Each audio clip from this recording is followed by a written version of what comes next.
limit is y goes to 0 of the tangent of 3y divided by the sine of 3y. The first thing we're going to do is try plugging a 0 in for each of the y's. So we'll have the tangent of 3 times 0 divided by the sine of 3 times 0.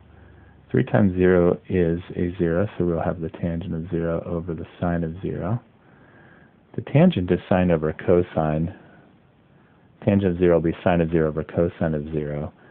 Sine of 0 is a 0, cosine of 0 is a 1. 0 divided by 1 is a 0. So the tangent of 0 is a 0, and the sine of 0 is a 0. We have the 0 over 0 indeterminate form.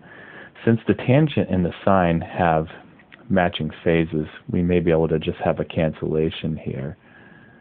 And I'm going to rewrite tangent is sine over cosine.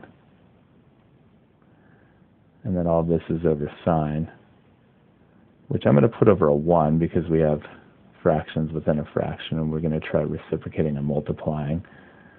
So we'll have the sine of 3y over the cosine of 3y times 1 over the sine of 3y. The sine of 3y's we'll be able to cancel after we multiply. So I'm going to multiply the numerator. 1 times the sine of 3y is the sine of 3y. The denominator, cosine of 3y times the sine of 3y. And the sine of 3y's can cancel, leaving us with just a 1 in the numerator. And we have the limit as y goes to 0 of 1 divided by the cosine of 3y.